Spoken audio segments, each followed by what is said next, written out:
ਇਹਦੇ 'ਚ ਕੋਈ ਸ਼ੱਕ ਨਹੀਂ ਕਿ ਕੋਈ ਵੀ ਸਮਾਜ ਤਾਲੀਮ ਤੋਂ ਬਗੈਰ ਅੱਗੇ ਨਹੀਂ ਜਾ ਸਕਦਾ। ਤਾਲੀਮ ਪ੍ਰਾਇਮਰੀ ਹੋਵੇ, ਸੈਕੰਡਰੀ ਹੋਵੇ, ਹਾਇਰ ਸੈਕੰਡਰੀ ਹੋਵੇ, ਸਾਰੀਆਂ ਹੀ ਅਹਿਮ ਨੇ। ਲੇਕਿਨ ਕਿਸੇ ਵੀ ਸਮਾਜ ਦੇ ਵਾਸਤੇ ਹਾਇਰ ਐਜੂਕੇਸ਼ਨ ਬਹੁਤ ਜ਼ਿਆਦਾ ਇੰਪੋਰਟੈਂਟ ਹੈ।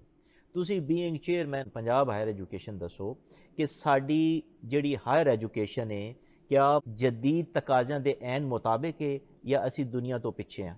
ਇੱਕ ਚੀਜ਼ ਤੇ ਬੜੀ ਖੁਸ਼ਾਇੰਦ ਹੈ ਕਿ ਜਦੋਂ ਪਾਕਿਸਤਾਨ ਬਣਿਆ ਸੀ ਤੇ ਪਾਕਿਸਤਾਨ ਦੇ ਅੰਦਰ ਇੱਕ ਯੂਨੀਵਰਸਿਟੀ ਮੌਜੂਦ ਸੀ, ਉਹ ਪੰਜਾਬ ਯੂਨੀਵਰਸਿਟੀ ਸੀ। ਅੱਜ ਪਾਕਿਸਤਾਨ 'ਚ 260 ਯੂਨੀਵਰਸਿਟੀਜ਼ ਮੌਜੂਦ ਨੇ, ਮਾਸ਼ਾਅੱਲਾ। ਔਰ ਅਲਹਮਦੁਲਿਲਾ ਇਹ ਪਾਕਿਸਤਾਨੀ ਕੌਮ ਨੇ ਆਪਣੀ ਟੈਕਸ ਦੀ ਰਕਮ ਦੇ ਨਾਲ ਇਹ ਯੂਨੀਵਰਸਿਟੀਆਂ ਬਣਾਈਆਂ, ਔਰ ਇਹਦੇ ਵਿੱਚ ਬੱਚੇ ਕੋਈ 19.5 ਲੱਖ ਬੱਚਾ ਇਸ ਵੇਲੇ ਜ਼ੇਰ ਤਾਲੀਮ ਹੈ। ਇਹਦਾ ਮਤਲਬ ਹੈ ਕਿ ਪਾਕਿਸਤਾਨੀ ਕੌਮ ਤਾਲੀਮ ਦੀ ਅਹਿਮੀਅਤ ਤੋਂ ਬਖੂਬੀ ਵਾਕਿਫ ਹੈ। ਤੁਸੀਂ ਕਿਸੇ ਛੋਟੀ ਜੀ ਗੋਠ ਜਾਂ ਛੋਟੇ ਜਿਹੇ ਗਾँव 'ਚ ਵੀ ਚਲੇ ਜਾਓ, ਪਿੰਡ 'ਚ, ਤੇ ਸਵੇਰੇ ਸਵੇਰੇ ਤੁਸੀਂ ਵੇਖੋਗੇ ਛੋਟੇ ਛੋਟੇ ਨੰਨੇ ਮੁੰਨੇ ਬੱਚੇ ਉਹ ਸਕੂਲਾਂ ਦੀ ਤਰਫ ਰਵਾਂ ਦਵਾਂ ਨੇ।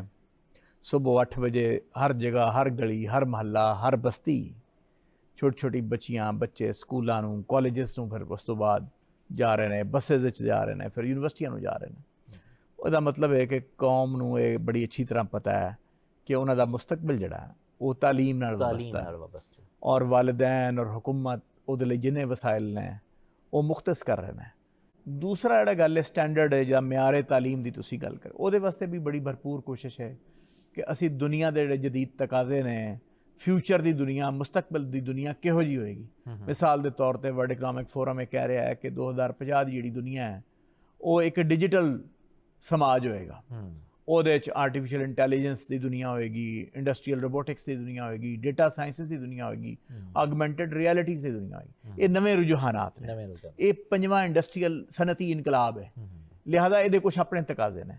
ਉਹਦੇ ਮੁਤਾਬਿਕ ਹੁਕੂਮਤ ਪਾਕਿਸਤਾਨ, ਹੁਕੂਮਤ ਪੰਜਾਬ, ਉਹਨਾਂ ਦੀ ਡਾਇਰੈਕਸ਼ਨ ਦੇ ਉੱਤੇ ਪੰਜਾਬ ਹਾਇਰ ਐਜੂਕੇਸ਼ਨ ਕਮਿਸ਼ਨ, ਵਫਾਕੀ higher education commission, ministry of ਇਹ ਸਾਰੇ ਇਸ ਪਾਸੇ ਲੱਗੇ ਨੇ ਕਿ ਕਿਸ ਤਰੀਕੇ ਨਾਲ ਅਸੀਂ ਆਪਣੀ ਯੂਥ ਨੂੰ ਆਉਣ ਵਾਲੇ ਵਕਤ ਦੇ ਤਕਾਜ਼ਿਆਂ ਦੇ ਨਾਲ ਇਨਵੈਸਟਮੈਂਟ ਕਰੀਏ, ਸੈਂਟਰ ਆਫ ਐਕਸੀਲੈਂਸ ਬਣਾ ਰਹੇ ਹੋਈਏ। ਉਹ ਕੋਸ਼ਿਸ਼ ਪੂਰੀ ਕੀਤੀ ਜਾ ਰਹੀ ਹੈ ਕਿ ਜਿਹੜੀ ਐਕਸੈਸਿਬਿਲਿਟੀ ਤੱਕ ਰਸਾਈ ਹੈ ਜਿਹੜੀ ਤਾਲੀਮ ਤੱਕ, ਉਹ ਵੀ ਆਪਣੀ ਯੂਥ ਨੂੰ ਜ਼ਿਆਦਾ ਤੋਂ ਜ਼ਿਆਦਾ ਦਿੱਤੀ ਜਾਏ। ਤੇ ਜਿਹੜੀ ਟ੍ਰੇਨਿੰਗ ਹੈ, ਜਿਹੜੀ ਉਹਦੀ ਤਰਬੀਅਤ ਹੈ, ਪ੍ਰੋਫੈਸ਼ਨਲ ਤਰਬੀਅਤ, ਪੇਸ਼ਾਵਰਾਨਾ, ਉਹ ਵੀ ਦਿੱਤੀ ਜਾਏ।